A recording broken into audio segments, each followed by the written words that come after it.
Well, good morning.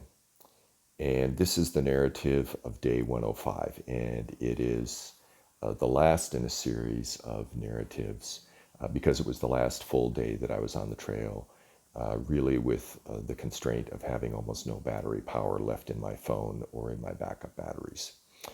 But here's what the day was like. If the prior day had a foretaste of the desert vegetation, the change was almost complete on day 105.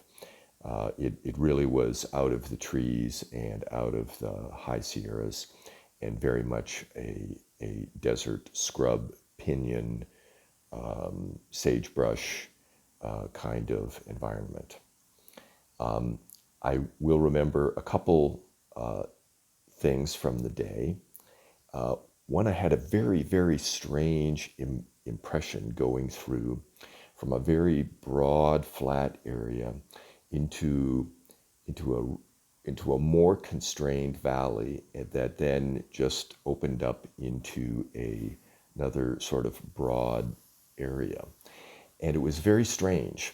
And I had a flashback to two different places that I remember quite distinctly on the Continental Divide Trail. One was immediately north of the Gila River alternate, and the other was in Montana, in which by going through the valley, it gave the impression that you were in a valley going from nowhere to nowhere. I can't really explain it any better than that. But, valleys are always formed by flowing water or flowing ice, things like that. So they're always going from somewhere to somewhere. But yet, because both ends of the valley were relatively flat and open compared with the more constrained valley that I was in, it was almost like, well, what was that valley all about? It was very strange. But I will also remember that day for two interactions that I had. The first one was with two hikers, fake news from London, and the fellow she was hiking with, who was Mountain Man from Alabama, and we're like,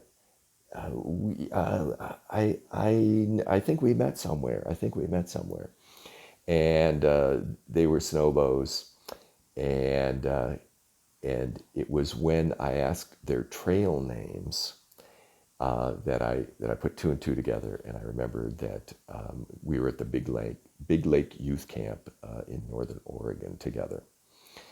So that was a good sort of reunion. And the second one was with a local fellow who has a YouTube channel called Wild Weeds. And he was so interesting.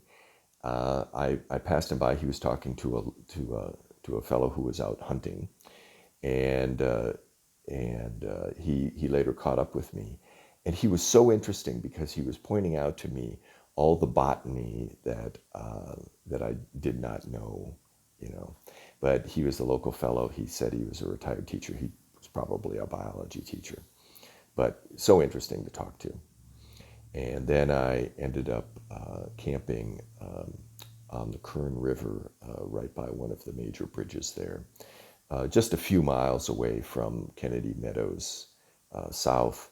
So I was feeling very pleased that I was able to accomplish this long trek. I think it ended up being 205 miles between town stops for resupply.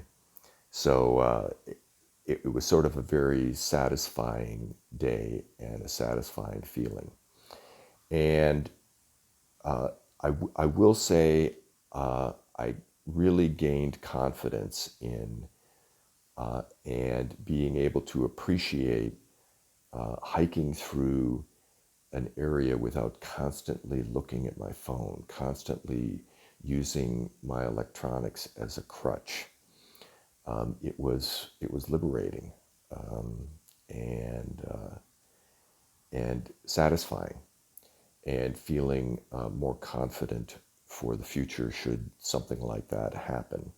Now, I always made sure that I had a little bit of juice in my phone, And I tried to keep a little bit in the one remaining backup battery bank that was not completely exhausted. And I always had power in my Garmin just in case I was in an emergency situation. But it was a sort of a satisfying feeling to be able to make lemonade out of the lemons, if you will, of not having the electronics, not being able to use my phone, not being able to use the far out guide. So that was that day.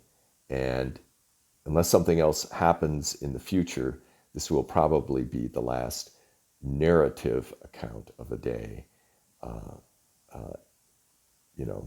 for the rest of the hike.